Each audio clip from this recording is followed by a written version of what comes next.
Hello friends, welcome to Geeky Computer Exams. So this is part 2 for Fundamental of Electronic Commerce. Part 1 में हमने around 50 questions जो है वो cover किया था. इसमें अराउंड हम लोग 100 प्लस क्वेश्चंस जो है वो कवर करेंगे. ठीक है, आइए डिस्कस करते हैं. पहला क्वेश्चन हमारा क्या है कि what is the term for practice of selling products और services at a lower price than competitors to gain market share in e commerce. तो इसको हम लोग बोलते हैं कॉम्पिटिटिव प्राइसिंग. कॉम्पिटिटिव प्राइसिंग में क्या होता है ना कि जो ऑर्गेनाइजेशन है वो क्या चाहता है कि उसका मार्केट शेयर बढ़ जाए.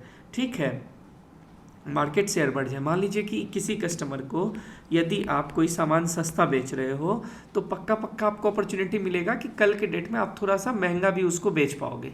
लेकिन कस्टमर ही यदि नहीं हो, ठीक है, तो फिर तो कुछ होगा ही नहीं, है ना. तो मार्केट शेयर बढ़ाने के लिए क्या करता है, कॉम्पिटिटिव प्राइसिंग वो लोग रखते हैं कि उनका कॉम्पिटिटर यदि मान लीजिए कुछ भी 5 रखा है, 5,500 कुछ भी, मतलब 5 मैं बस नंबर ले रहा हूँ, तो वो 4 रखेंगे. ठीक है, तो this is competitive pricing. Next क्या है, what is a key advantage of using chatbots in e commerce computer support, customer support. देखिए चैटबॉट से क्या यूज़ होता है कि किसी आदमी को या किसी एम्प्लॉय को आप 24 घंटे 24/7 तो बिठा के नहीं रख सकते. और एम्प्लॉय क्या करेगा, मान लीजिए उसके पास बाहर से कॉल आएगा, वो जवाब देगा कि हाँ ये प्रोडक्ट है, इसका प्राइस ये है, इसका प्राइस ये है. तो इसीलिए अब चैटबॉट बना दिया गया है. चैटबॉट से क्या होगा कि 24/7 रहेगा. ठीक है, ऊपर से जो है आपको सैलरी नहीं देना है, पैसा कम लगेगा. ठीक है, सबसे बड़ा अप टाइम, वो थकेगा नहीं. ठीक है, तो सबसे बड़ा एडवांटेज क्या है कि 24/7 customer support after having chatbot you can provide.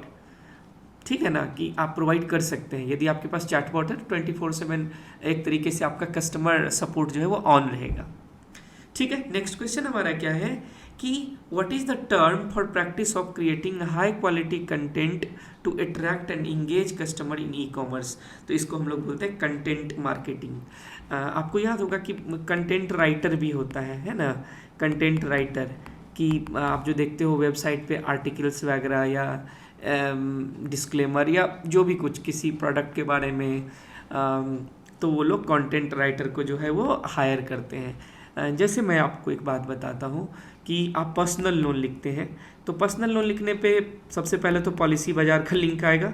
तो पॉलिसी बाज़ार को छोड़ करके SBI, HDFC, इसका जो लिंक आता है, तो कुछ आर्टिकल्स होता है ना, तो उस आर्टिकल्स को कौन लिखता है, तो उस आर्टिकल्स को जो है यही कंटेंट राइटर लिखते हैं. और चूँकि कंटेंट के द्वारा भी मार्केटिंग होता है. जब आप मान लीजिए किसी प्रोडक्ट के बारे में पढ़ोगे, पर्सनल लोन के बारे में आप पढ़ोगे, HDFC का यदि आ गया तो आप इम्प्रेस हो जाओगे. ठीक है, तो आप हो सकता है कि HDFC से ही पर्सनल लोन ले. तो दिस इज कंटेंट मार्केटिंग. ठीक है, high quality content to attract and engage customer in e commerce, this is content marketing.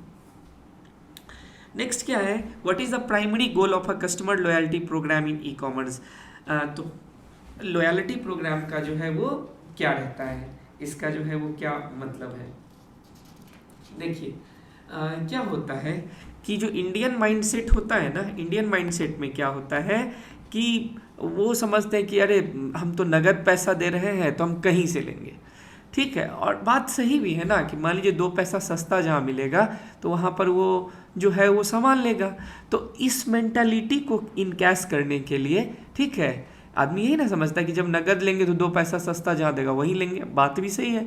तो इसको इनकैश करने के लिए, इस मेंटालिटी को इनकैश करने के लिए कंपनीज क्या करती है कि मान लीजिए लॉयल्टी प्रोग्राम बना दिया कि आप यदि कहीं से सामान ले रहे हैं, मान लीजिए आप जियो मार्ट से सामान ले रहे हैं, 1,000 का लिया तो आपका जो है वो 100 लॉयल्टी पॉइंट बना दिया. इवन HP या इंडियन पेट्रोल, ये सब जो है ये ठीक है, आप जो पेट्रोल पंप पे तेल भरवाने जाते हो ना गाड़ी में, तो वहाँ भी वो लोग देते हैं. ठीक है, अब देखना आपको जो बिल मिलता है ना, रिसिप्ट, उसके नीचे में लिखा रहता है HP या इंडियन ऑयल जो भी है. तो वो क्या करता है कि यदि कोई कस्टमर उससे लगातार सामान ले रहा है तो वो यही पॉइंट वगैरह देते हैं. और एक टाइम पे जा करके कुछ थ्रेशोल्ड होता है कि 1,000 हो जाएगा तो आप इसको ये कर सकते हो. ठीक है, इनकैश कर सकते हो. ठीक है, तो इसमें क्या है कि ये जो लॉयल्टी प्रोग्राम चलाते हैं ना ई कॉमर्स वाले, तो इसीलिए कि उनका जो कस्टमर है, ठीक है, एग्जिस्टिंग कस्टमर, उसको रोकने के लिए. जैसे आप फ्लिपकार्ट पे भी करते हो तो कॉइन्स मिलता है ना आपको खरीदने के बाद, ठीक है, क्योंकि आप उससे सामान ले रहे हो इसलिए, ठीक है। तो मतलब आप ऐसे समझिए कि दुकानदार क्या चाह रहा है कि उसका जो पुराना कस्टमर है वो उससे नहीं भागे, तो पुराना कस्टमर को थोड़ा सा और सस्ता दे रहा है या थोड़ा सा उसको फैसिलिटी दे रहा है, ठीक है। तो to retain existing customer. Next क्या है, what is a key benefit of using affiliate marketing in e commerce. Affiliate marketing से क्या होता है, अच्छा जैसे मैं बोला एफिलिएट मार्केटिंग, तो अमेजन एफिलिएट मार्केटिंग का नाम आपने सुना होगा कि मान लीजिए आप भी क्या करो कि वहाँ पे जाके अपना अकाउंट बना लो और फिर अमेजन पे जो प्रोडक्ट है उस प्रोडक्ट को आप सेल कर सकते हो, ठीक है, आप जो है वो उसको सेल कर सकते हो, ठीक है, उसको सेल कर सकते हो। तो आप भी उसके तरह एजेंट की तरह काम करोगे उसके लिए, ठीक है, आपको कुछ कट देगा, 1%, आधा परसेंट, कुछ परसेंट आपको कट मिलेगा, कमीशन कट मतलब, ठीक है ना। तो एफिलिएट मार्केटिंग से फ़ायदा क्या हो रहा है, तो इंक्रीज सेल्स एंड रेवेन्यू। मान लीजिए बैठे बिठाए उसको एजेंट मिल रहा है, ठीक है। आजकल मान लीजिए जो प्राइवेट बैंक्स हैं, ज़्यादातर प्राइवेट बैंक्स में क्या होता है कि उनके पास ना बैंकर कम होता है और उनके पास ना क्या बोलोगे आप, सोर्स करने वाला ब्रोकर टाइप लोग ज़्यादा होते हैं। मान लीजिए 20,000 उनकी सैलरी होती है, ठीक है, और 1 लाख शायद कमीशन मिलता है, ठीक है। तो ठीक है, मतलब काम करेगा तो पैसा मिल रहा है, नहीं करेगा तो फिर सैलरी 20,000 बस मिलेगा।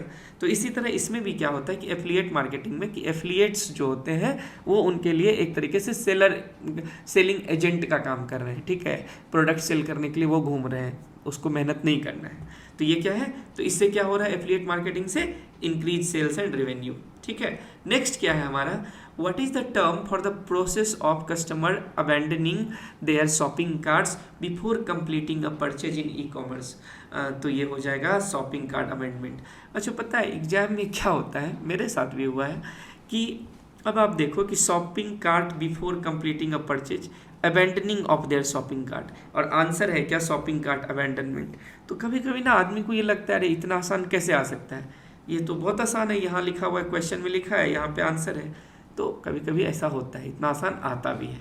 तो अबेंडनिंग देयर शॉपिंग कार्ट, तो हो गया शॉपिंग कार्ट अबेंडनमेंट, ठीक है, याद रहेगा। Which of the following is a key element of e commerce product photography. देखिए ई कॉमर्स फोटोग्राफी जो होता है तो उसमें क्या होता है कि जो प्रोडक्ट है ना वो सेंटर में ना प्रोडक्ट ही होना चाहिए, ठीक है, सेंटर में जो है वो प्रोडक्ट ही होना चाहिए, ठीक है, ना कि उसके आसपास का चीज़ जो है उस पर ध्यान जाए। तो सबसे पहले क्या होना चाहिए कि हाई क्वालिटी क्लियर इमेजेज होना चाहिए, और एक टर्म यूज होता है प्रोडक्ट ओनली फोटोज़।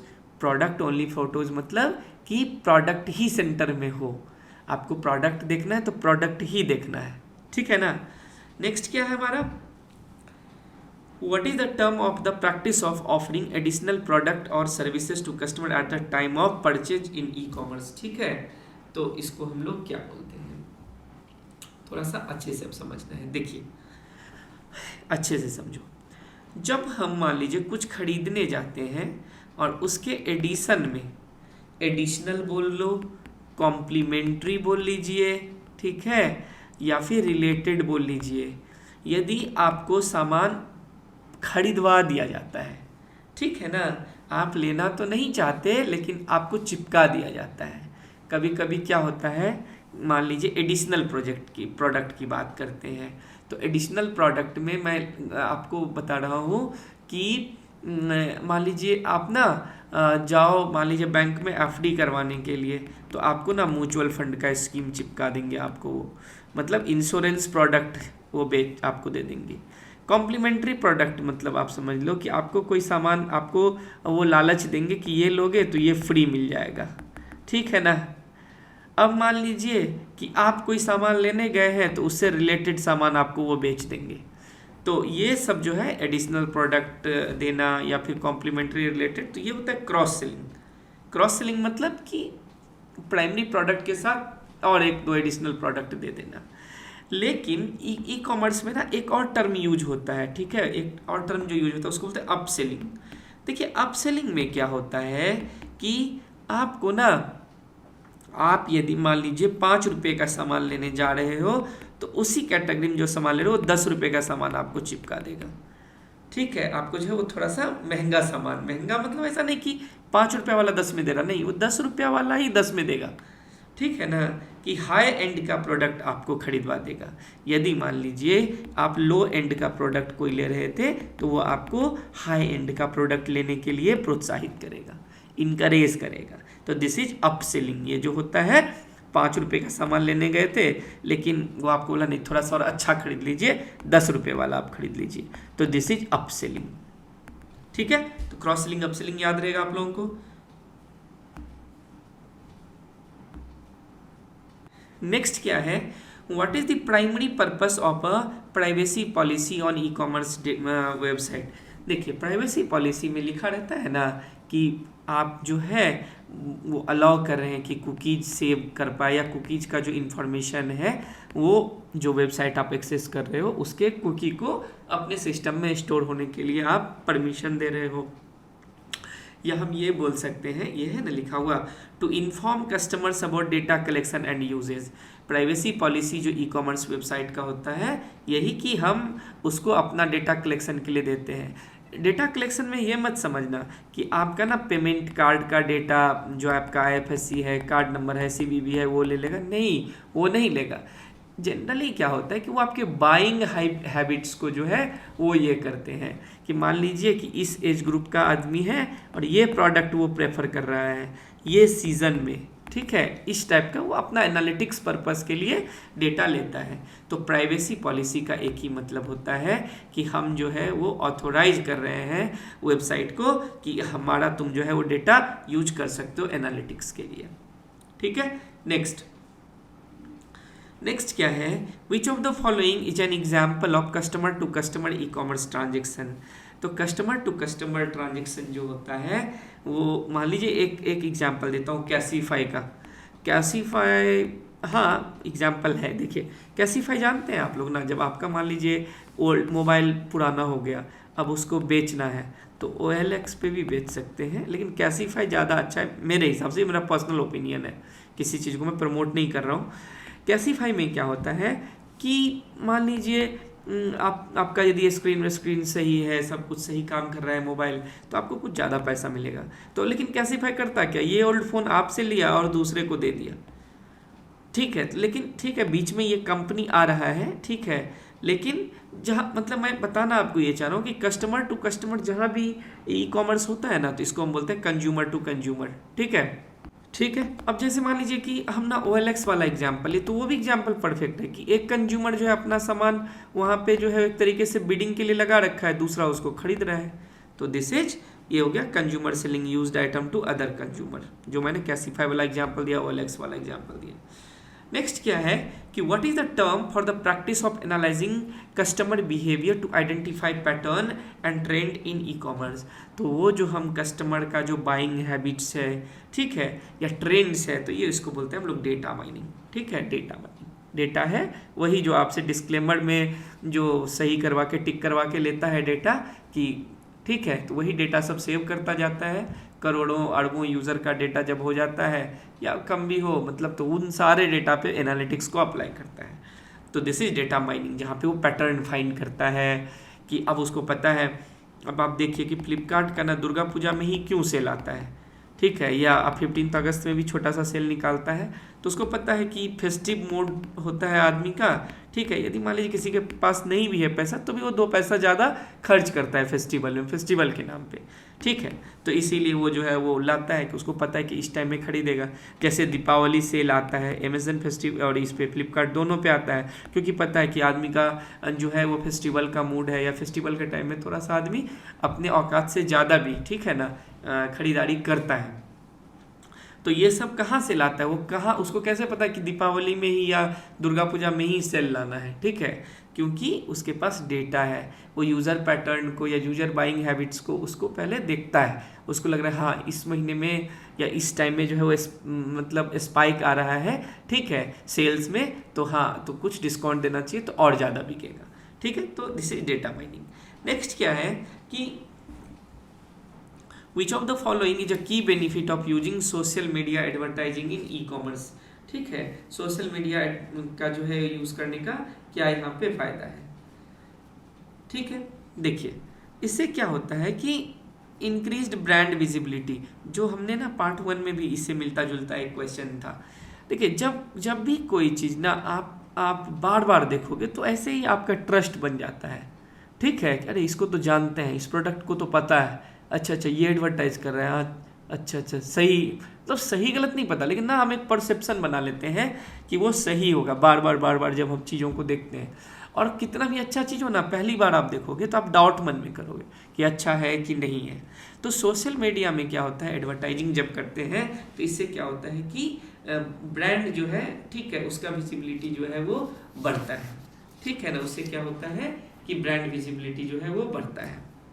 ठीक है, नेक्स्ट क्या है, what is the term for the process of promoting products to previous customer to encourage repeat purchase in e commerce. तो इसको हम लोग बोलते हैं कस्टमर रिटेंशन। ठीक है ना, इसको हम लोग बोलते हैं कस्टमर को रिटेन करना।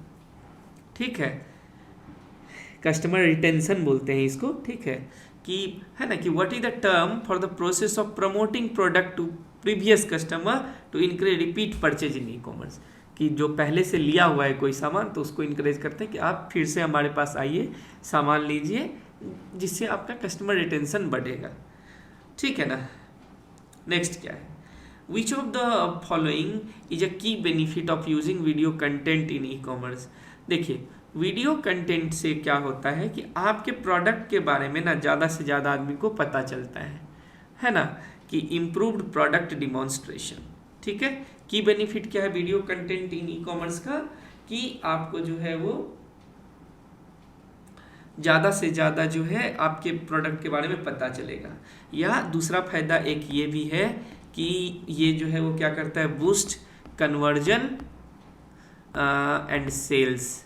ठीक है, ऐसा मैं इसलिए बोल रहा हूँ कि देखिए होता क्या है कि जब मान लीजिए प्रोडक्ट को अच्छे से देखेगा, होता है ऐसे भी क्या है ना कि फ़ोटो या पिक्चर या वीडियो में कोई चीज़ अच्छा नहीं भी है तो भी अच्छा लगेगा, इतना बढ़िया से उसको पिक्चराइज किया गया रहता है, लगता है अरे बढ़िया ज़बरदस्त होगा ये तो अब जब आदमी ज़्यादा से ज़्यादा आदमी देखेगा तो उतना ही परसेंटेज, मतलब उससे क्या बोलेंगे, इंस्पायर भी होगा, मतलब कि अरे लेना है बहुत अच्छा प्रोडक्ट है, तो आपका कन्वर्जन रेट जो है वो बूस्ट होगा, बढ़ेगा, सेल्स भी आपका बढ़ेगा। ठीक है ना, तो इम्प्रूव्ड प्रोडक्ट डिमॉन्स्ट्रेशन और कैन से इम्प्रूव्ड कन्वर्जन एंड सेल्स। ठीक है, नेक्स्ट क्या है कि what is a key benefit of using email marketing in e commerce. देखिए ईमेल मार्केटिंग का जो है वो क्या होता है कि डायरेक्ट कम्युनिकेशन होता है कस्टमर से। हमको पता है कि हमारा जो है यहाँ पर कौन कस्टमर है और किससे हमें बेचना है, मान लीजिए किसको सामान बेचना है, तो डायरेक्ट मेल करेंगे, वो डायरेक्ट आएगा। ऐसा नहीं ना कि मान लीजिए कि एडवर्टाइजिंग दे दिए हैं, 100 या 1000 आदमी देखेगा, उसमें से 2 आदमी आएगा, नहीं, हमको पता है कि ये एक आदमी खरीदना है, इसी को बोलेंगे और ये खरीदेगा। अच्छा, एक और चीज़ मैं बता रहा था यहाँ पे कि कभी कभी ना क्वेश्चन आ जाता है कि डायरेक्ट मार्केटिंग कौन सा है, which of the following is an example of direct marketing. तो याद रखना है डायरेक्ट मार्केटिंग जब भी आए तो ईमेल मार्केटिंग जो है वो डायरेक्ट मार्केटिंग है। फ़ोन कॉल भी है कि डायरेक्ट कस्टमर को कॉल करो, लेकिन यदि म्यूट कम्युनिकेशन करना है, ठीक है, तो म्यूट कम्युनिकेशन के लिए बेस्ट है मेल, कि आप किसी के कान में जाके हल्ला नहीं ना कर रहे हो। अब कॉल करोगे किसी कस्टमर को तो कस्टमर चिड़चिड़ा जाएगा, है ना, चिढ़ जाएगा, हो सकता है गाली देने लग जाए, कुछ बोल दे। ठीक है, लेकिन यदि आप मेल भेज देते हो तो एक म्यूट कम्युनिकेशन है ये, वो आपको कुछ बोलेगा नहीं, वो आपको रिवर्ट बैक मेल में। मैंने आज तक नहीं देखा है किसी को यदि मेल आए कहीं से प्रमोशन के लिए तो वो क्या करेगा कि प्रोडक्ट प्रमोशन के लिए, तो वो उसको रिवर्ट बैक करेगा, इतना टाइम नहीं होता। या तो मन होगा तो वहीं पे लिंक विंक है जाके खरीद लेगा, नहीं तो छोड़ देगा, स्क्रॉल करके आगे बढ़ जाएगा। ठीक है, तो डायरेक्ट कम्युनिकेशन विद कस्टमर के लिए है ईमेल मार्केटिंग। नेक्स्ट क्या है कि what is the term for the practice of using paid advertising to drive traffic to a website in e commerce. तो इसको हम लोग बोलते हैं पे पर क्लिक एडवर्टाइजिंग। देखिए एक बात बताता हूँ, आप लोगों ने कभी मान लीजिए एडवर्टाइज किया है कि नहीं। देखिए एडवर्टाइज ना, जैसे गूगल में आप लोग यूट्यूब सब देखते हो, यूट्यूब में देखते हैं कि एक ऐसे करके आता रहता है, ठीक है ना, स्किपेबल ऐड आता है, एक स्किपेबल ऐड आएगा कि स्किप आप कर सकते हो, एक आता है इन स्ट्रीम ऐड। दो ऐड आता है, दो तरह का। और एक और ऐड होता है, ये तो यूट्यूब की बात हो गई। अब गूगल में जैसे जाते हो, अब मान लीजिए कि गूगल में हम लिखें क्या कि बिहार स्टेट कंप्यूटर, तो मान लीजिए कि यदि ऐसा लिखा है और मैं अपना एडवर्टाइज कर रहा हूँ, ठीक है, तो क्या होगा ना कि सबसे पहले आपको ना गीकी कंप्यूटर एग्जाम्स ही मिलेगा, गीकी कंप्यूटर एग्जाम्स का लिंक सबसे पहला मिलेगा। लेकिन उसके लिए क्या है कि ये जो आपको लिंक मिलेगा ना सबसे ऊपर में, तो मैं गूगल को पे करता हूँ कि यदि आप उस पर क्लिक करोगे, मान लीजिए कोई यूज़र सर्च करके क्लिक कर दिया, तो मेरे अकाउंट से 2 रुपया कट जाएगा। ये 2 रुपया 5 रुपया जो भी बीट चल रहा होगा उतना रुपया कट जाएगा। तो इसको हम बोलते हैं पे पर क्लिक एडवर्टाइजिंग, ठीक है, जो वेबसाइट पे लाया जाता है, ठीक है। जनरली इसे वेबसाइट पे लाने के लिए हम लोग यूज़ करते हैं गूगल एडवर्टाइज। और यूट्यूब में इन स्ट्रीम और स्किपेबल ऐड होता है। स्किपेबल में भी यदि वो स्किप कर दिया तो पैसा नहीं लगेगा जब तक कि वो देखेगा नहीं, ठीक है ना। चलिए ये समझ में आ गया होगा आपको। नेक्स्ट क्या है, what is a key advantage of using subscription based e commerce model. देखिए subscription based e commerce model का ना बहुत फ़ायदा है। पहला फ़ायदा क्या है कि वो आदमी ना आपके पास रहेगा। जैसे मान लीजिए कि मैं बात करूं कि बैंकिंग टर्म्स में, चलिए बात करते हैं कि मान लीजिए क्या होता है कि कोई कस्टमर है, तो कस्टमर को ना इंश्योरेंस प्रोडक्ट आदमी क्यों बेचता है पता है, कि लंबा टाइम तक रहेगा। मान लीजिए कि मान लीजिए आप किसी को होम लोन देते हो, होम लोन को एकदम प्रेफर किया जाता है बैंक साइड से, ठीक है, कि 30 साल के लिए 20 साल के लिए लोग आपसे जुड़ गया, तो कम से कम आपका इंटरेक्शन होता रहेगा तो आप कभी भी कोई सा भी प्रोडक्ट उसको पिच कर सकते हो, ठीक है। आपसे कम से कम 30 साल के लिए तो आपसे जुड़ गया ना। 30 साल मतलब एक आदमी का पूरा लाइफ टाइम ही समझ लो, मतलब एक्टिव टाइम जो आदमी का होता है वो कब से होता है, 20 साल से लेकर के 60 साल तक, 40 टाइम का स्पैन जो होता है वो जिसमें आदमी सबसे ज़्यादा एक्टिव स्टेट में रहता है, तो ये होता है। तो इसी तरह जब subscription based e commerce model होता है तो ये है ना सीडी एंड रिकरिंग रेवेन्यू, तो इसके लिए होता है। या हम ये बोल सकते हैं कि जब सब्सक्रिप्शन बेस्ड मॉडल होता है तो एक प्रेडिक्टेबल एंड स्टेबल रेवेन्यू हमें मिलता है, एक स्टेबल रेवेन्यू हमको मिलता है, ठीक है, यदि subscription based e commerce model है तो, ठीक है। Next, what is the term for the practice of displaying targeted advertisements to website visitor based on their browsing behavior in e-commerce। तो इसको हम लोग बोलते हैं रीटारगेटिंग करना, कि आदमी के बाइंग इसके जो सर्च कर रहा था, ब्राउजिंग हिस्ट्री या ब्राउजिंग बिहेवियर, मतलब जो मान लीजिए कि कोई आदमी जाके कंप्यूटर पे मतलब गूगल में या जो भी सर्च इंजन वो यूज़ करता है, बार बार शू के बारे में देख रहा है, तो इसका मतलब है कि उसको शू खरीदना है। अब उसको शू खरीदना है तो शू स्टोर वाले जो हैं, अब उनका काम है कि वहाँ से भाई उसका डेटा उठाओ और वो जो मोबाइल कर रहा है वहाँ पिच करो, मेल खोल रहा है वहाँ पिच करो, कोई वेबसाइट विजिट कर रहा है वहाँ पिच करो, कोई ब्लॉग देख रहा है वहाँ पिच करो, यूट्यूब देख रहा है तो यूट्यूब में पिच करो, ठीक है। तो ये क्या है, तो इसको हम लोग बोलते हैं रीटारगेटिंग, ठीक है। या इसका एक और नाम होता है, इसका एक नाम होता है रीमार्केटिंग भी हम लोग बोलते हैं, ठीक है। नेक्स्ट क्या है, which of the following is a key element of e commerce customer support. तो ई कॉमर्स का ये जो कस्टमर सपोर्ट है उसका सबसे इम्पोर्टेंट क्या है कि क्विक एंड हेल्पफुल असिस्टेंस, यही ना होगा। मान लीजिए कि सबसे ज़्यादा पता है ई कॉमर्स में इशू कब आता है, 3-4 चीज़। मान लीजिए कि आप गए, आपका पैसा कट गया, मान लीजिए पैसा डेबिट हो गया आपके अकाउंट से, लेकिन देख रहे हो कि प्रोडक्ट में ऑर्डर कंप्लीटेड नहीं दिखा रहा है, तब तो आदमी को टेंशन होगा।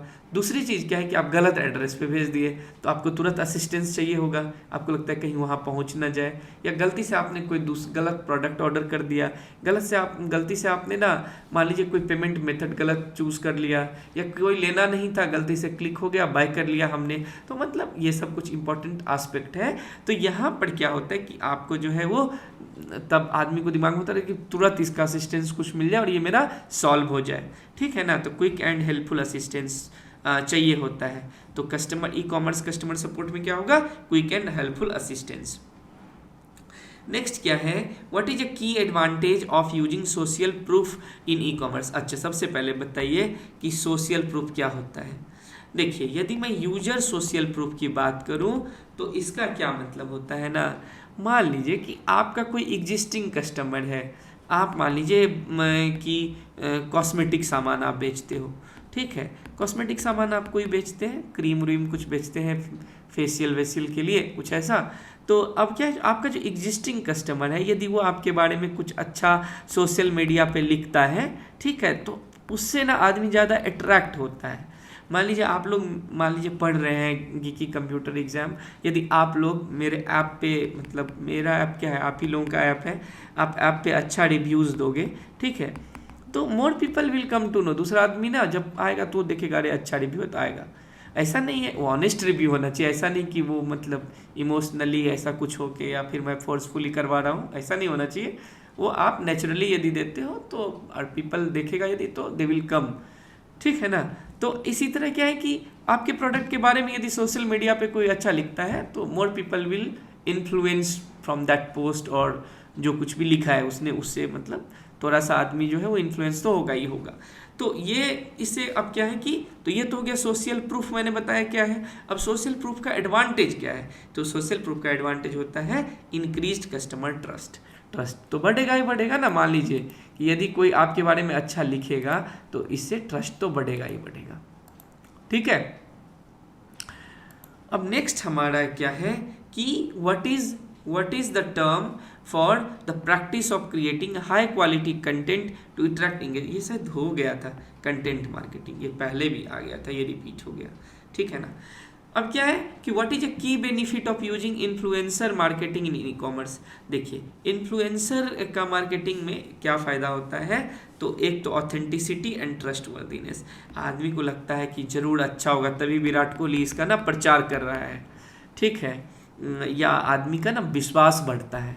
अब लेकिन मुझे ये नहीं पता कि ये जो गुटखा का प्रचार होता है, ठीक है, कोई पुराने क्रिकेटर ये वगैरह करते हैं तो उससे क्या इन्फ्लुएंस होता है लोगों को, तो डिबेटेबल है। लेकिन मान लीजिए कि कुछ ऐसा प्रोडक्ट जो आपको चाहिए, जो डे टू डे में यूज़ करते हो, और कोई ऐसा आदमी जो इन्फ्लुएंसर है वो यूज़ करता है या वो एडवर्टाइज करता है, तो हम लोग थोड़ा जल्दी जो है वो कन्विंस हो जाते हैं, है कि नहीं, ठीक है। चलिए नेक्स्ट देखते हैं।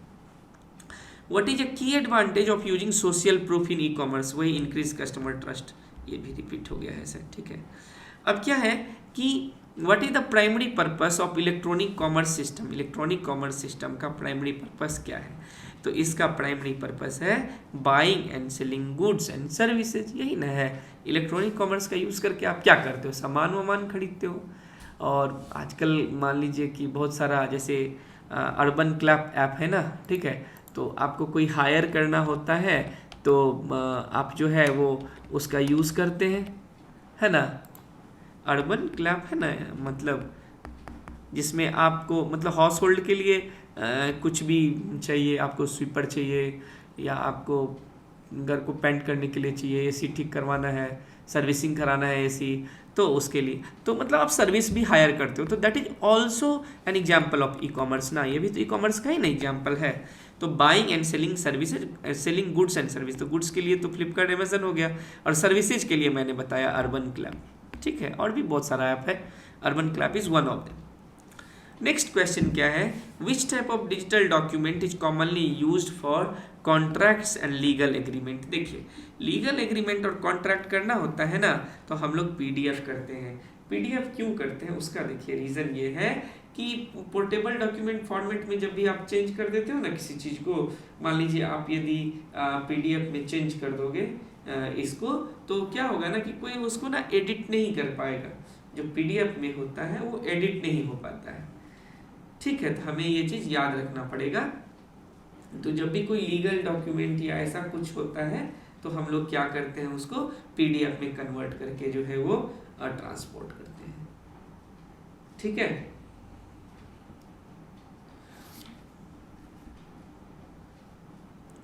What does DNS stands for in context of www। देखिए डीएनएस मतलब क्या होता है, डोमेन नेम सिस्टम। अब डोमेन नेम सिस्टम क्या है, अच्छे से समझिए इसको। देखिए डोमेन नेम सिस्टम क्या होता है कि क्या कि देखिए कि मान लीजिए कि जैसे मान लीजिए कोई आपका वेबसाइट है abc.com, पता है abc.com ना आपका वेबसाइट है नहीं, मतलब अब ऐसा मतलब जो है नहीं, क्या है मैं बता रहा हूँ। देखिए, जब भी किसी प्रोजेक्ट को, जब भी कोई वेबसाइट को होस्ट करना होता है तो आप एक सर्वर लेते हो, होस्टिंग के लिए लेते हो ना, गोडैडी से, होस्टिंगर से, या AWS पे, जहाँ भी लेना है आपका आप लेते हो, होस्टिंग के लिए स्पेस लेते हो। तो वहाँ पर ना वो तो IP होता है ना सिस्टम का, कुछ ऐसा रहेगा 123.32.11.10। अब आदमी को ना ये नंबर याद नहीं रहेगा। अब क्या होता है कि इससे ना, इस IP से हम इस नेम को मैप कर देते हैं, ठीक है। ये नेम आप खरीदते हो ना, ये नेम जो है, डोमेन खरीदते हो कि नहीं खरीदते हो? गोडैडी बहुत फेमस है, गोडैडी से आप डोमेन खरीदते हो। अब क्या है, तो ये मैप हो जाता है। मतलब जैसे मान लीजिए कि DNS को ना फोन बुक ऑफ ये इंटरनेट भी बोला जाता है, ठीक है, फोन बुक ऑफ इंटरनेट बोला जाता है। कि जैसे आपका ये होता है ना डायरेक्टरी, कि जहाँ पे आदमी का नाम होता है, उसके आगे में उसका नंबर लिखा रहता है, कि मान लीजिए ABC और उसका जो है नंबर है 123, मतलब कॉन्टैक्ट नंबर की बात कर रहा हूँ। तो इसी तरह क्या होगा कि डोमेन नेम होगा, डोमेन नेम के आगे में उसका IP लिखा रहेगा। तो ठीक है, ये तो पूरा कहानी बता दिया मैंने। DNS का फुल फॉर्म होता है डोमेन नेम सिस्टम, याद रखना है, ठीक है, डोमेन नेम सिस्टम याद रखना है, ठीक है। चलिए आगे बढ़ते हैं हम लोग। अच्छा, नेक्स्ट जो है ना, ये ऐसे ही है। अब तो एग्जाम आप लोगों का आ ही गया है, लेकिन ये वीडियो तो हमेशा रहेगा, ठीक है, नेट पे। तो हमारा ये ना गिकी बैंकर ऐप जो है, वो आपको ना उस पर कोई भी सिलेबस यदि हम लॉन्च करेंगे या करते हैं तो आपको यहाँ पे मिलेगा, ठीक है। जहाँ पे हमारा प्राइमरी है, अभी तो टाइम कम होने के कारण एस्टेट में नहीं बना पाया, तो MCQs मिलेगा, प्रॉपर MCQ जो आप अटेम्प्ट कर पाओगे मोबाइल पे, ठीक है। MCQ मिलेगा, लेक्चर वीडियो मिलेगा, लेक्चर PDF मिलेगा, ठीक है। PDF you can download but mock test you can't, ठीक है। और PDF में भी एक चीज़ याद रखना, सारे PDF डाउनलोडेबल नहीं होंगे, ठीक है। लेकिन गिकी बैंकर ऐप जो है वन स्टॉप सॉल्यूशन होगा आपके कंप्यूटर एग्जाम्स के लिए, ठीक है। और एनी क्वेरी हो तो आप इस नंबर पे आप मुझे बताओ, ठीक है। नेक्स्ट क्वेश्चन क्या है कि which of the following is an issue often associated with document infrastructure in electronic commerce system. तो इलेक्ट्रॉनिक कॉमर्स सिस्टम में जो है वो सबसे बड़ा इशू क्या होता है, तो सबसे बड़ा होता है डेटा सिक्योरिटी को लेकर के। आदमी डरते हैं, ठीक है ना, डेटा सिक्योरिटी जो है वो मेन है, उसको लेकर के आदमी थोड़ा सा प्रॉब्लम में रहते हैं। नेक्स्ट क्या है, data warehousing helps organisation to. Data warehousing से क्या फ़ायदा है, तो जो भी पास्ट का डेटा है आप उसको माइन करके, MINE माइन करके जो है वो हिडन पैटर्न्स को निकाल सकते हो, जो आपके बिजनेस डिसीजन में आपको हेल्प करेगा, ठीक है। तो डेटा वेयर हाउस किस चीज़ में हेल्प करता है, तो एनालाइज हिस्टोरिकल डेटा ट्रेंड्स, इसमें आपका हेल्प करता है। अब क्या है, which component is responsible for extracting data from various source and transforming it into a consistent format in a data warehouse। तो इसको हम लोग बोलते हैं ETL प्रोसेस, जो मैं पिछले लेक्चर में बताया था, ठीक है ना। एक्सट्रैक्ट, ट्रांसफॉर्म, अनलोड प्रोसेस बोलते हैं। मतलब कि हर जगह से डेटा यहाँ से लिया, तो अब सीधे नहीं ना डाल दोगे, यहाँ से मान लीजिए उठाया डेटा डाल दिया यहाँ पे, ऐसा नहीं ना होगा। तो उसका कुछ प्रोसेस होता है डालने का। तो एक्सट्रैक्ट करते हैं उसको, ट्रांसफॉर्म मतलब कि जिस भी आपको फॉर्मेट में चाहिए और देन आप लोड करते हो। तो this is ETL process. Next क्या है, in data warehouse what is OLAP। OLAP का क्या मतलब होता है, देखिए, ऑनलाइन एनालिटिकल प्रोसेसिंग का मतलब होता है डेटा को एनालिसिस करना। OLAP जो है वो, OLAP का काम है डेटा को एनालिसिस करना, ठीक है। OLAP मतलब डेटा को एनालिसिस करना। नेक्स्ट क्या है, which of the following is a benefit of using star schema in a data ware house.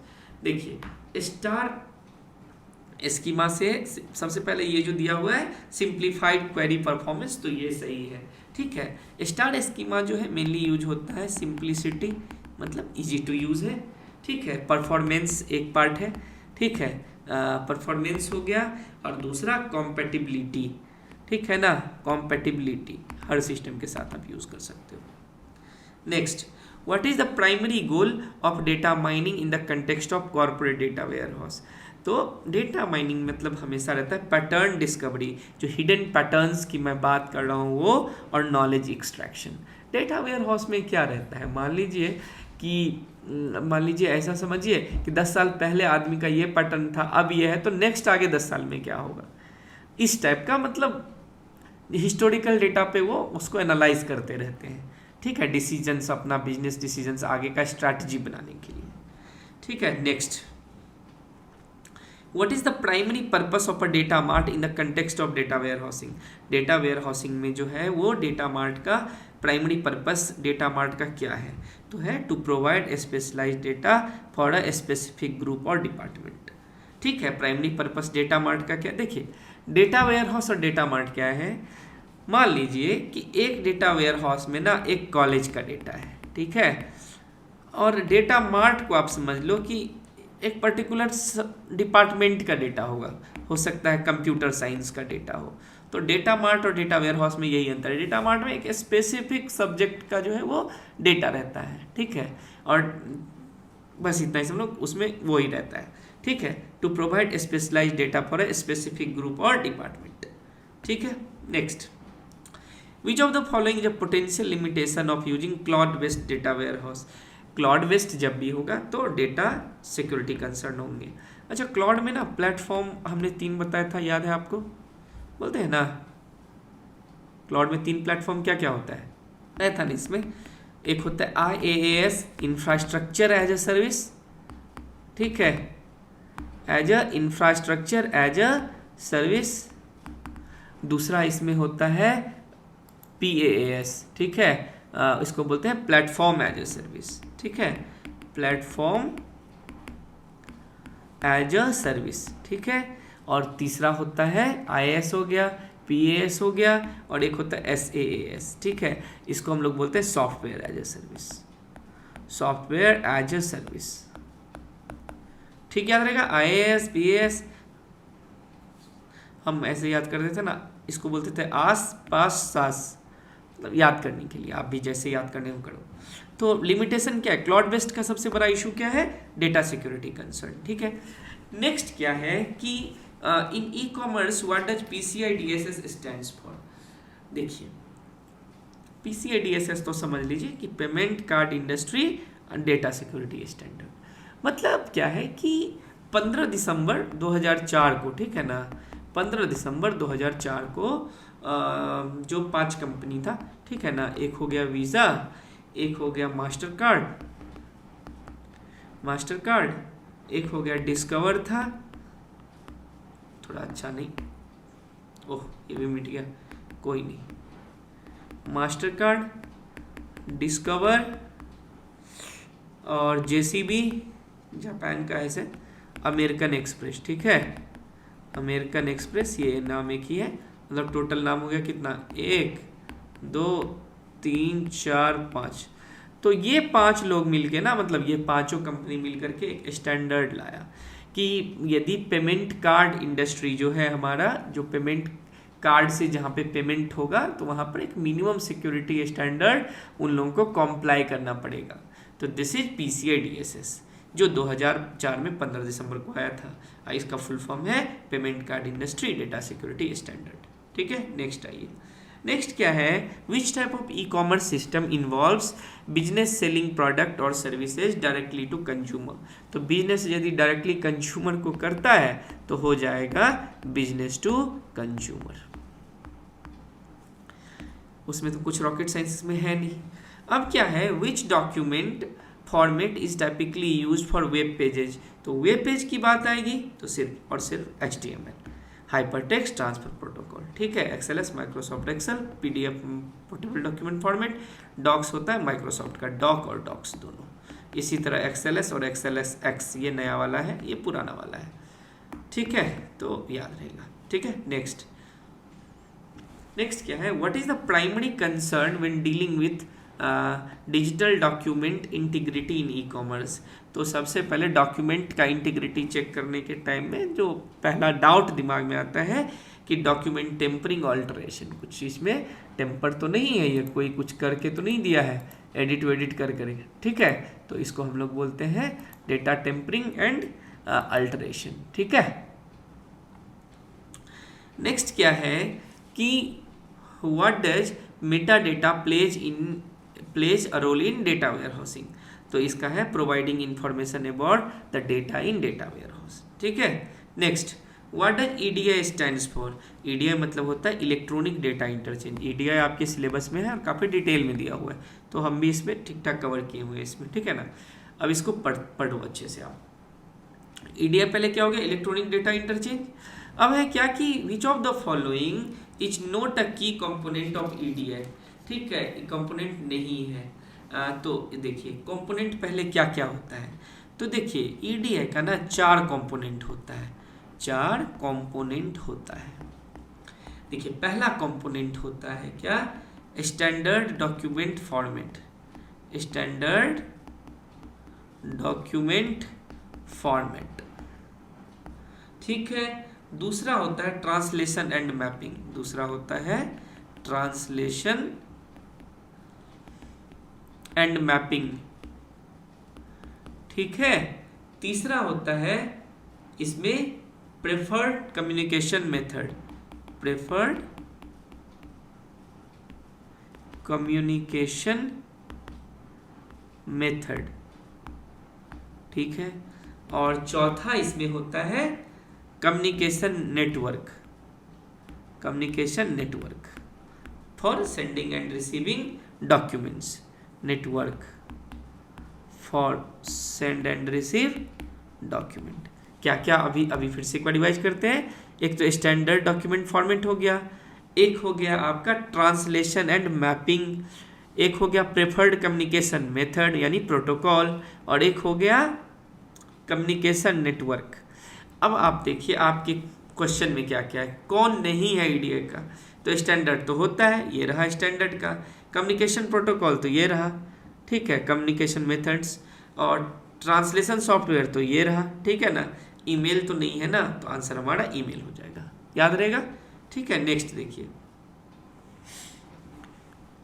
EDI primarily used for what purpose. तो पहले इसका यूज होता था इंटर ऑर्गेनाइजेशन कम्युनिकेशन के लिए, ईडीआई का यूज होता था इंटर ऑर्गेनाइजेशनल कम्युनिकेशन। ठीक है, ईडीआई का यूज हम इसलिए करते थे। अच्छा देखिए, 2 ऑर्गेनाइजेशन के बीच में जो डॉक्यूमेंट का आदान प्रदान होता है ना, गिव एंड टेक, तो वो ईडीआई के यूज से ही होता है, इलेक्ट्रॉनिक डेटा इंटरचेंज। मेनली इसमें ना इनवॉइसेस और परचेज ऑर्डर जो है वो इस सब का खेल होता है। ठीक है, परचेज ऑर्डर, ठीक है, इनवॉइस और परचेज ऑर्डर यदि एक दूसरे को देना रहा तो वो इसी के थ्रू देते हैं।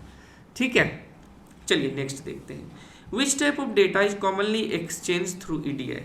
तो परचेज ऑर्डर एंड इनवॉइसेस लिख भी दिया है। EDI can help business to, तो सबसे पहले डेटा एक्यूरेसी, क्योंकि मैनुअल इंटरवेंशन यदि नहीं होगा, मान लीजिए डेटा सेंड और रिसीव करने में, तो डेटा तो एक्यूरेट रहेगा, जो सिस्टम में सेव है उसी से डेटा बना चला गया दूसरे सिस्टम को, दूसरा सिस्टम मतलब दूसरे ऑर्गेनाइजेशन के सिस्टम को। ठीक है, next, EDI can enhance supply, EDI can enhance supply chain management by, तो ये कैसे कर सकता है ईडीआई, देखिए ये कैसे कर सकता है कि by streamlining communication with supplier. क्या कर सकते हैं, कैसे कर सकता है कि स्ट्रीमलाइन जो है वो जो भी सप्लायर्स हैं, जो दूसरे ऑर्गेनाइजेशंस हैं, उसके साथ जो है वो स्ट्रीमलाइन करके। ठीक है, चलिए नेक्स्ट क्या है, what is the primary concern regarding security in EDI. तो वही है unauthorised access to transmitted data. एक बार इस ऑर्गेनाइजेशन से डेटा चला इस ऑर्गेनाइजेशन के लिए, अब बीच में ही कोई कुछ ना कर दे उसको। ठीक है, नेक्स्ट क्या है, which encryption method is commonly use to secure EDI transaction. तो ईडीआई ट्रांजेक्शन के लिए 2 यूज होते हैं, एसएसएल और टीएलएस। एसएसएल तो आप लोग जानते होंगे, ये होता है सिक्योर सॉकेट लेयर। ठीक है, और टीएलएस का मतलब क्या होता है, ट्रांसपोर्ट लेयर सिक्योरिटी। ठीक है ना, ट्रांसपोर्ट लेयर सिक्योरिटी, ये 2 चीज होता है, secure socket layer and transport layer security, ये दोनों चीज यूज होता है ईडीआई ट्रांजेक्शन को सिक्योर बनाने के लिए। नेक्स्ट क्या है हमारा, What does AS2 stands for in the context of EDI? तो AS2 का मतलब होता है Applicability Statement 2। ठीक है, इसका मतलब होता है कि Applicability Standard 2। और ये जो होता है ये क्या होता है, एक तरीके से ये B2B मैसेजिंग प्रोटोकॉल है। AS2 जो है वो B2B business to business messaging protocol है। And to use and transmit, वही डॉक्यूमेंट को ट्रांसमिट करेगा एक ऑर्गेनाइजेशन से दूसरे ऑर्गेनाइजेशन में, इसके यूज से, एप्लीकेबिलिटी स्टेटमेंट 2 के हेल्प से, ठीक है, one document to other. What provide issues can arise from EDI transaction? What privacy issues? तो कौन सा प्राइवेसी इशू जो है वो यहाँ पे अराइज हो सकता है, तो डेटा लीकेज, ठीक है, डेटा लीकेज का, ठीक है। Next, EDI can contribute to environmental sustainability by reducing the needs for physical transportation of document। मतलब कि फिजिकल डॉक्यूमेंट नहीं जाएगा तो पेपर भी वेस्ट नहीं होगा, एफर्ट भी वेस्ट नहीं होगा, तो ये क्या हो जाएगा कि इन्वायरमेंटल सस्टेनेबिलिटी में कंट्रीब्यूशन माना जाएगा। यदि आप पेपर को नहीं कर रहे हो, हम बोलते हैं ना कि एक पेज के लिए, मतलब जैसे बोला जाता है कि इतने नंबर ऑफ पेजेस के लिए एक पेड़ काटा जाता है, ये वो, ठीक है। तो यदि आप मान लीजिए डिजिटली ही डॉक्यूमेंट भेज दो, जरूरत नहीं पड़े फिजिकल पेपर का, तो फिर तो आप इन्वायरमेंट के लिए अच्छा ही कर रहे हो, ठीक है। Next, which phase of e commerce does EDI primarily support from? तो आपको तो पता है EDI कहाँ भेजा जाता है, एक ऑर्गेनाइजेशन से दूसरे ऑर्गेनाइजेशन, मतलब एक बिजनेस टू दूसरे बिजनेस, तो आंसर हो जाएगा B2B, तो आपका आंसर हो जाएगा B2B, ठीक है। नेक्स्ट देखिए, नेक्स्ट हमारा क्या है, EDI can help reduce errors associated with. तो EDI कहाँ पे हमको हेल्प कर सकता है एरर्स एसोसिएटेड विथ? तो EDI हम लोग को हेल्प कर सकता है मैनुअल डेटा एंट्री से बचा सकता है, क्योंकि अब तो मैनुअल नहीं होगा ना, डेटा जो है वो एक बार बना यहाँ और इसको चला गया सिस्टम से सिस्टम में, बीच में कोई इंटरवेंशन है ही नहीं, तो आपको मैनुअल डेटा एंट्री में से बचाता है। What is the primary goal of EDI standards? तो इंश्योर इंटरऑपरेबिलिटी एंड कंसिस्टेंसी। मतलब इंटरऑपरेबिलिटी मतलब दो ऑर्गेनाइजेशन के बीच में जो डेटा इंटरचेंज होगा तो वो सही से होना चाहिए, मतलब पहले तो होना चाहिए, इंटरऑपरेबिलिटी मतलब दोनों के बीच में होना चाहिए, और कंसिस्टेंसी मतलब, ठीक है। नेक्स्ट क्या है, EDI transaction are typically processed in, तो ऑनलाइन रियल टाइम मैनर। ये क्या होता है, ऑनलाइन रियल टाइम मैनर में इसको यूज किया जाता है, ठीक है। नेक्स्ट क्या है, इन the context of EDI what does PO stand for? तो PO मतलब होता है परचेज ऑर्डर। परचेज ऑर्डर है ना, मान लीजिए आपको कोई सामान खरीदना है या किसी से बिजनेस से 100 पीस प्रिंटर लेना है, तो आप इसको PO दोगे ना, एक फॉर्मल, मतलब ये आप मुंह से बोलोगे करे 100 भेज देना हमको, तो नहीं ना भेजेगा वो, तो ये होता है परचेज ऑर्डर। नेक्स्ट क्या है, EDI can help business to achieve, तो क्या कर सकता है, cost saving and process efficiency. Cost savings and process efficiency मतलब कॉस्ट सेविंग वही पेपर वेपर बचाएगा, एफर्ट बचाएगा, और प्रोसेस इफिशियंट होगा ना आपका। यदि मान लीजिए कि आप जो है वो मतलब मैनुअल इंटरवेंशन नहीं है, सिस्टम से ही हो रहा है चीज़ें, तो आपका प्रोसेस तो इम्प्रूव होगा ही होगा। अब क्या है, what is VAN, value added network in the context of EDI? तो ये क्या है, एक थर्ड पार्टी नेटवर्क है जो EDI मैसेज इंटर एक्सचेंज में मदद करता है। एक ऑर्गेनाइजेशन से दूसरे ऑर्गेनाइजेशन में भेजना है तो दिस नेटवर्क VAN जो है वो यूज होता है, ठीक है। नेक्स्ट क्या है, व्हाट डज AS1? तो इसका मतलब होता है एप्लीकेबिलिटी स्टैंडर्ड 1, ठीक है, applicability standard 1। EDI can help business to reduce, तो ट्रांजेक्शन कॉस्ट रिड्यूस हो जाएगा, क्योंकि सिस्टम का कॉस्टिंग तो कम ही ना होगा। किसी आदमी को बिठा के सैलरी दोगे तो वो महंगा पड़ेगा, हमेशा महंगा पड़ेगा।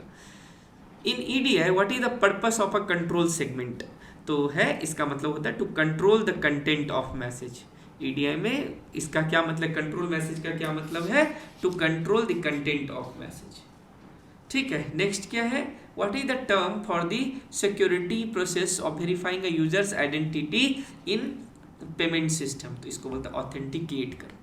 मतलब कि ABC को यदि ये पावर है मतलब लॉगिन करने का, तो ABC को कैसे पहचानेंगे हर बार? सर्वर क्या करेगा, तो इसको कुछ कोड उड दे दिया है, बोलेगा कि तुम जब भी मेरे पास आओगे ये कोड लेके आना। मैं बात कर रहा हूँ यूजर ID पासवर्ड की, तो इसी को बोलते हैं ऑथेंटिकेट करना, उसको पहचानना कि वही है जिसको ये पावर मिला हुआ है काम करने के लिए कि नहीं है, तो हम उसमें उसको बोलते हैं ऑथेंटिकेशन, ठीक है, ऑथेंटिकेशन।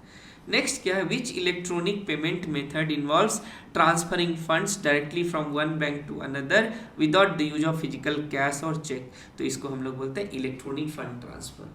ठीक है, इसको हम लोग बोलते हैं इलेक्ट्रॉनिक फंड ट्रांसफर। नेक्स्ट क्या है कि which type of payment system allows user to make payment using their mobile devices often through NFC।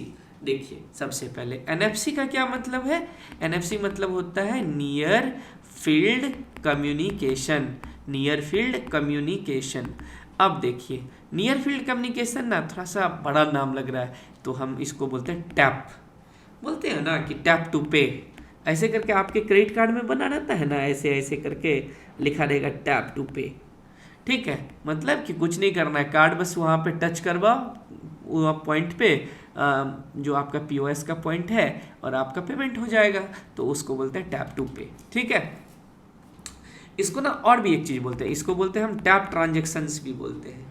ठीक है, अब देखिए NFC जो है होता है वो आप ऐसे थ्योरेटिकली तो 20 सेंटीमीटर तक बोला जाता है, इसका जो है वो यूज़ कर सकता है 20 सेंटीमीटर दूर से, लेकिन आप यदि मतलब प्रैक्टिकली देखोगे तो ये 5 से 10 सेंटीमीटर मान के चलो, 5 से 10 सेंटीमीटर के रेंज में, जैसे ही डिवाइस के रेंज में आएगा तो NFC से ट्रांजेक्शन हो जाता है। ठीक है, तो अब जो है यदि हम इसकी बात करें तो इसका एग्जाम्पल क्या क्या है, कौन सा वैलेट NFC प्रोवाइड करता है, तो जैसे आपका एप्पल पे है, गूगल पे है, जो भी रेपुटेड जितने भी है ना वो सब इसको देता है। ठीक है, ये फैसिलिटी देता है। नेक्स्ट क्या है, what is the primary advantage of using electronic payment system over traditional cash transaction.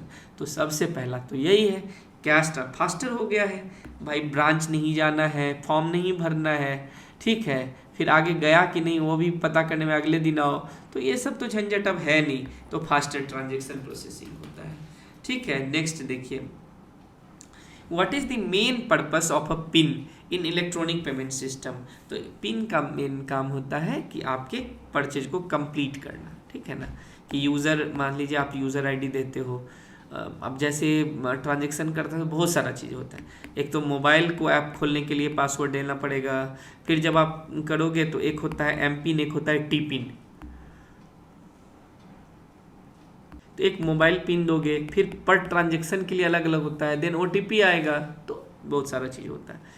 तो PIN से क्या होता है, तो हम लोग कंप्लीट ट्रांजेक्शन करते हैं। ठीक है ना, Which electronic payment system is based on a decentralized ledger technology and operate without the central authority। तो हम लोग इसको बोलते हैं बिटकॉइन।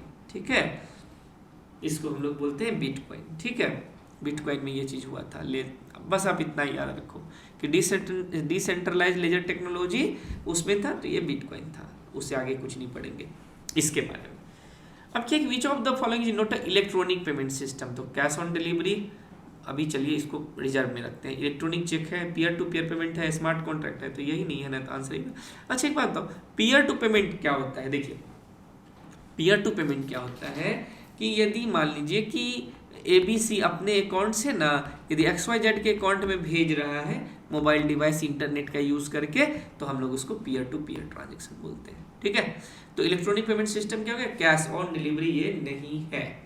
ठीक है, नेक्स्ट क्या है, what is the major concern regarding the use of electronic payment system. तो सबसे बड़ा देखिए, इलेक्ट्रॉनिक पेमेंट की जब भी बात आता है ना, तो सबसे बड़ा इशू जो एक होता है वो होता है प्राइवेसी और सिक्योरिटी इशूज़ का। ठीक है, प्राइवेसी सिक्योरिटी इशूज़ का।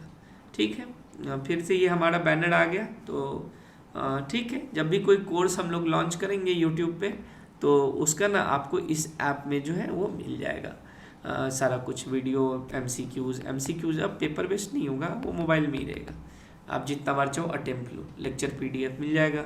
ये हमारा व्हाट्सअप नंबर है, कोई आपका क्वेरी है तो आप यहाँ रेज करिए, आपको ज़रूर जवाब मिलेगा। ठीक है, चलिए next, which electronic payment system typically involves a physical card with a magnetic stripe. तो ये जो हमारा होता है, देखिए यहाँ के हिसाब से चले, बिटकॉइन नहीं, मोबाइल वॉलेट नहीं, क्रेडिट कार्ड यस, इलेक्ट्रॉनिक नहीं, तो आंसर C हो गया। लेकिन देखिए ये जो हमारा है ना, जो EMV कार्ड होता है, ठीक है, देखिए अब ना पहले तो मैग्नेटिक कार्ड अब चलता नहीं है, ख़त्म हो गया है ये, अब चलता है EMV कार्ड। EMV कार्ड को ही हम लोग चिप कार्ड भी बोलते हैं। EMV का नाम कैसे पड़ा EMV, देखिए तो 3 कंपनी है, यूरोपे, मास्टर कार्ड और वीज़ा। ठीक है, ये तीनों मिल करके क्या किया, तो ये EMV कार्ड का कॉन्सेप्ट यही लाया कि भाई कैसे सिक्योर और ज़्यादा बनाया जाए, तो इन्होंने ले आया EMV कार्ड। ठीक है, इसमें चिप रहता है ऐसे ऐसे, ठीक है।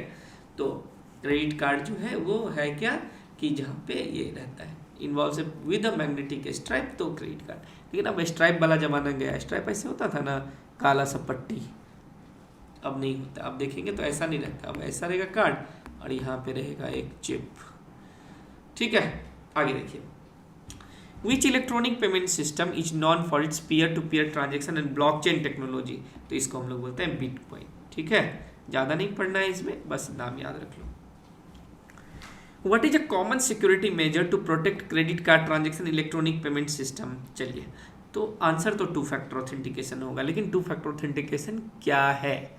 देखिए, टू फैक्टर ऑथेंटिकेशन क्या है कि यूजर आईडी प्लस पासवर्ड तो रहेगा, ये तो एक चेक हो गया, और इसके साथ या तो बायोमेट्रिक को जोड़ दो, एक तरीका है, या नहीं तो इसमें जो है OTP को जोड़ दो। ठीक है, तो ये बोल दीजिए ये, या फिर ये बोल दीजिए ये दोनों टू फैक्टर ऑथेंटिकेशन है। यूजर पासवर्ड के साथ बायोमेट्रिक कर लो तो टू फैक्टर ऑथेंटिकेशन, या यूजर आईडी पासवर्ड के साथ OTP यूज कर लो तो वो भी two factor authentication.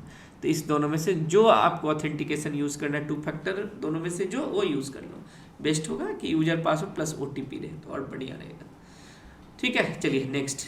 Which of the following is an example of mobile wallet? तो वीज़ा तो नहीं है, बिटकॉइन भी नहीं है, मास्टर कार्ड नहीं है, एप्पल पे हो जाएगा। अब क्या है कि what is the primary purpose of a CVV? देखिए, CVV का नंबर क्या होता है? सबसे पहले तो CVV का फुल फॉर्म क्या होता है?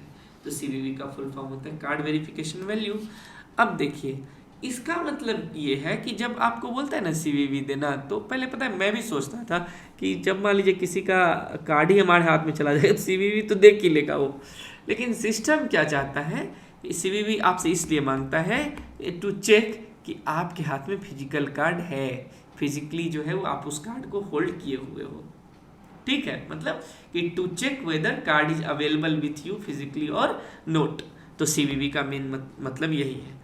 और ऐसे यहाँ पर जो हमारा ऑप्शन दिया है उसके हिसाब से आंसर हो जाएगा to provide additional security for online transaction. ठीक है, नेक्स्ट क्या है? Which electricity payment system is most commonly associated with online auction and market place? तो ये हो जाएगा PayPal.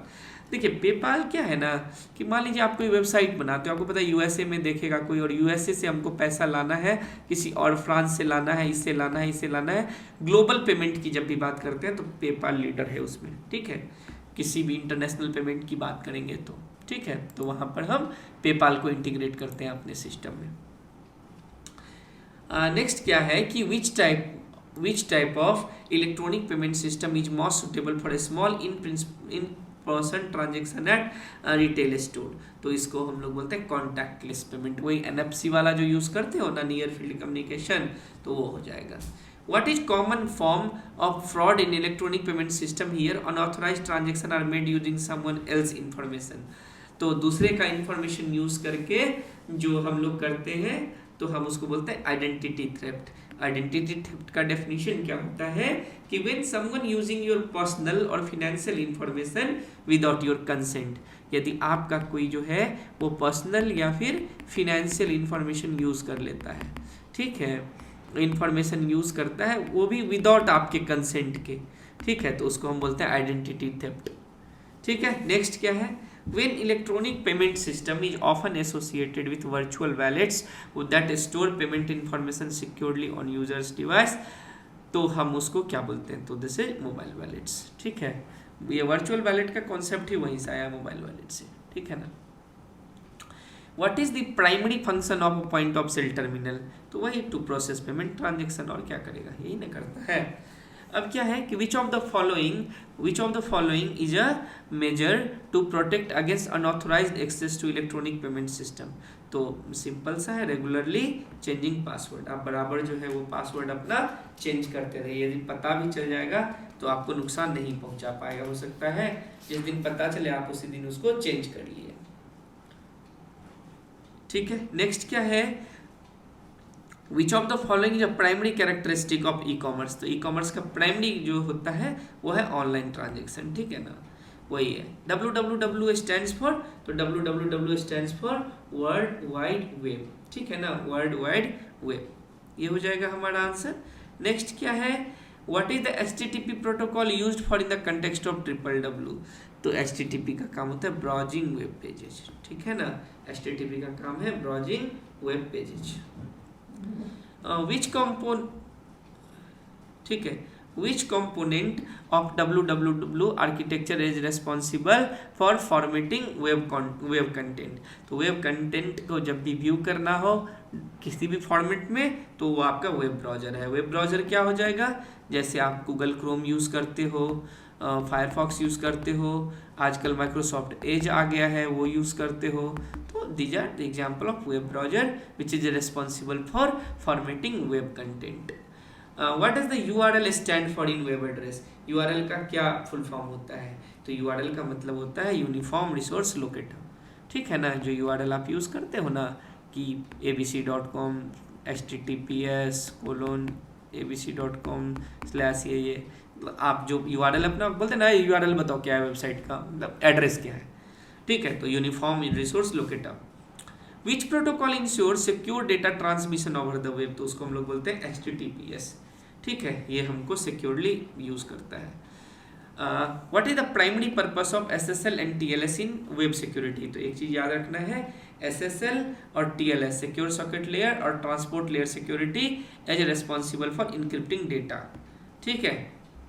Which type of attack is characterized by large number of requests to a web browser overwhelming its resources। Answer तो DDoS होगा, लेकिन बताता हूँ क्या है DDoS का फुल फॉर्म। पहले क्या है, DDoS का फुल फॉर्म होता है डिस्ट्रीब्यूटेड डिनाइल ऑफ सर्विस। इसका क्या होता है ना, DDoS अटैक मतलब क्या बोलोगे, जो साइबर क्रिमिनल्स होते हैं वो लोग करते हैं। मान लीजिए कोई सर्वर है abc.com, अब मान लीजिए उसको ना डाउन करना है, तो वो क्या करेंगे, फेक ट्रैफिक भेजेंगे इस पर करोड़ों लाखों एक सेकंड में, तो डाउन हो जाएगा, क्रैश कर जाएगा, ठीक है। तो वो उसको भेजते रहेंगे जब तक मतलब उनको लगता है कि इसको डाउन करके रखना है, मतलब, ठीक है। तो इसके लिए वो लोग DDoS अटैक यूज करते हैं, डिस्ट्रीब्यूटेड डिनाइल ऑफ सर्विस, ठीक है। नेक्स्ट क्या है कि which security technology helps verify the authenticity of a website by confirming its ownership. तो इसमें यूज होता है SSL सर्टिफिकेट। अब आप एक चीज समझ लो, देखिए SSL सर्टिफिकेट जो होता है ना, उसमें क्या क्या इंफॉर्मेशन सेव रहता है।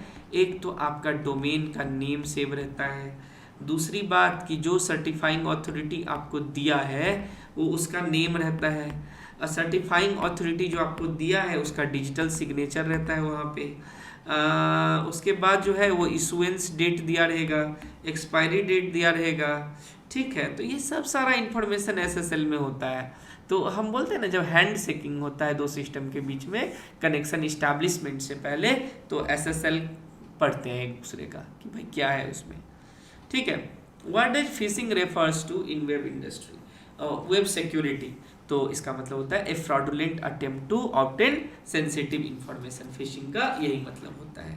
नेक्स्ट क्या है, what is the purpose of captcha on a website. पहले कैप्चा का फुल फॉर्म क्या होता है वो याद रखो आप लोग, थोड़ा बड़ा सा है। कैप्चा का फुल फॉर्म होता है completely automated public Turing test to tell computer and human apart and humans apart। completely automated public Turing test to tell human aparts, ठीक है ना। टू टेल ह्यूमन अपार्ट्स, ये गलत लिखा हुआ है, ये हट जाएगा, ठीक है, ये हट जाएगा। Completely automated public Turing test to tell human apart, ठीक है। और इसका क्या है, तो कैप्चा का अब क्या काम क्या है, तो वही to prevent automated bots from accessing the website. अब मान लीजिए आदमी की जगह बॉट्स को लगा दिया कि DDoS अटैक करते रहो, तो वो तो नहीं ना पढ़ पाएगा, वैसा सिस्टम बन जाएगा आज न कल। नेक्स्ट क्या है, which HTTP status code indicates that request resource have been permanently removed from server.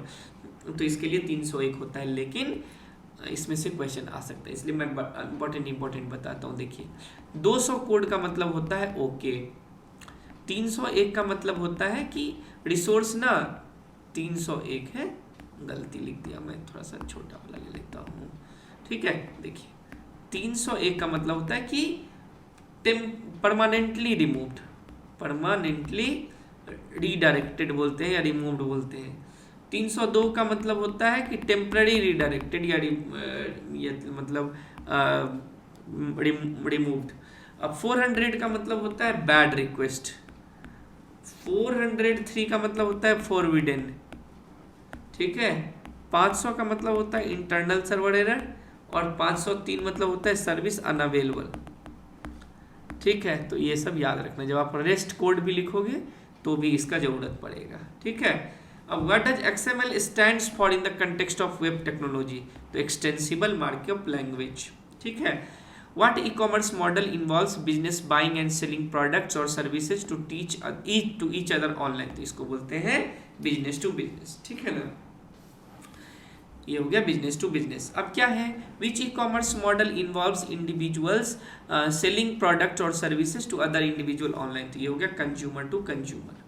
What is primary function of firewall in web security, तो वही preventing unauthorised access to network, unauthorised access नहीं हो network में। What is HTTP method is used when a web browser request a web page for viewing, तो इसके लिए gate use करता है, ठीक है। और जब सर्व किया जाता है तो उसके लिए पोस्ट यूज करते हैं, चेंज करना होता है तो पुट यूज करते हैं अपडेट के लिए, ठीक है। तो विच of the following is not a commonly used web development programming language, तो HTML जावा पाइथन तो GIF नहीं है, ठीक है। GIF का फुल फॉर्म क्या होता है, ग्राफिक इंटरचेंज फॉर्मेट, ये होता है ग्राफिक इंटरचेंज फॉर्मेट, और ये क्या है, बिटमैप इमेज फॉर्मेट है ये, ठीक है।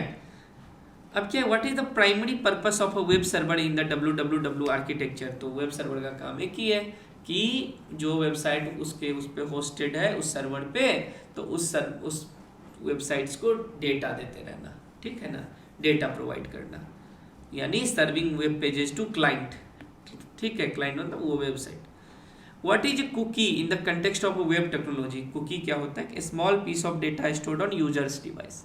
क्या होता है ना, आप नहीं देखते हो कि मान लीजिए कि आप कुछ लिखोगे अपने आप ही टाइप हो जाता है, वो मैं कीबोर्ड की बात नहीं कर रहा हूँ, कुछ यूजर हिस्ट्री जैसे आप कुछ सेव किए तो देखोगे ड्रॉप डाउन में आ रहा है, तो ये सब चीज़, तो ये क्या होता है ना, एक टेक्स्ट फाइल होता है कुकी, देख लेना आप, तो कुकी को आप देख सकते हो, ठीक है ना। तो वहाँ पर वो सेव हो जाता है, फिर वहीं से उठाता रहता है, फिर आप जाके डिलीट करते हो, ब्राउजर में जाके डिलीट करते हैं ना कुकीज़ को, ठीक है।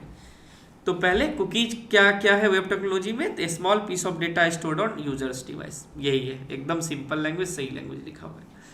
Which e commerce model involves business selling products और service directly to consumer online, तो इसको हम बोलते हैं सीधे बिजनेस टू कस्टमर, ठीक है। बिजनेस टू कस्टमर या बिजनेस टू कंज्यूमर हम लोग बोल सकते हैं, ठीक है। अब क्या है, HTTP status code indicate that the request was successful, तो ये होगा 200, ओके, ये तो अभी हम लोग ऊपर पढ़े भी थे। अब क्या है, which technology allows web application to interact with service without requiring a full page refresh, इसको मतलब एजेक्स। एजेक्स का पहले फुल फॉर्म क्या, फिर इसके बारे में भी बताएंगे। तो इसका होता है asynchronous, RONOUS, asynchronous Java script and XML, ठीक है, एसिंक्रोनस जावास्क्रिप्ट एंड XML। तो एजेक्स का पता है क्या यूज है, मान लीजिए कि आपने एक वेबसाइट बनाया है ऐसे, मान लीजिए एक ये सेक्शन है, ये सेक्शन है, ये सेक्शन है, आप चाहते हो ना कि ये सेक्शन बस अपडेट हो, तो इस सेक्शन का डेटा एजेक्स के थ्रू लाएंगे, ले जाएंगे, पूरा पेज को नहीं करना पड़ेगा रिफ्रेश करते हैं ना, ऐसा वाला जो बटन होता है, ऐसा वाला आपके ब्राउजर में, उसको दबाते रहते हैं फटाफट, यदि रिस्पॉन्स नहीं कर रहा है, मान लीजिए हमारा जो वेबसाइट है रुक सा गया है, या जो हमको डिजायर्ड रिजल्ट चाहिए नहीं आ रहा है, तो हम बार बार रिफ्रेश करते रहते हैं, ठीक है। तो एजेक्स यूज़ करते हैं। तो हमारा पार्ट 2 जो है वो यहाँ कंप्लीट होता है, ठीक है। और देखिए पार्ट 2 कंप्लीट हो गया। इसके बाद हमारा ना 4 मेजर अभी एस्टेट के हिसाब से जो है वो बच रहा है, जैसे web based application, TOC, internet of things और आर्टिफिशियल इंटेलिजेंस। तो इसमें सब में एक एक वीडियो ही लाएंगे, 100 क्वेश्चंस कवर करेंगे सब में, ठीक है। और फिर उसके बाद जो है वो प्रीवियस ईयर क्वेश्चंस 1 साल का और कवर करेंगे। और मेरा प्लान है कि जो आपका क्लास 12th का जो क्वेश्चन पूछा गया होगा ना कंप्यूटर साइंस में 5-6 साल का, तो वो एक बार कवर कर लेंगे, देखते हैं टाइम कितना परमिट करता है। तो ठीक है, थैंक्स फॉर वॉचिंग। और सब्सक्राइब करिए आप लोग प्लीज़, नहीं किए हैं तो ज्वाइन करिए टेलीग्राम चैनल को लेटेस्ट अपडेट के लिए। और क्वेश्चंस तो अभी नहीं पब्लिश हो रहे, लेकिन होगा आने वाले टाइम में। और ये हमारा जो गिकी बैंकर ऐप है वो iOS और एंड्रॉयड दोनों के लिए है। और आप कॉल और व्हाट्सएप के लिए ये नंबर यूज़ कर सकते हैं, तो आप इस पर कॉल या व्हाट्सएप जब भी काम हो, कुछ सजेशन हो, रिक्वेस्ट हो, तो आप हमको इस पर बोल सकते हैं, ठीक है। और प्लीज़ आप सोशल मीडिया प्लेटफॉर्म यदि यूज़ कर रहे हैं तो चैनल को शेयर करिए, so that more people will come to know, ठीक है। तो थैंक यू।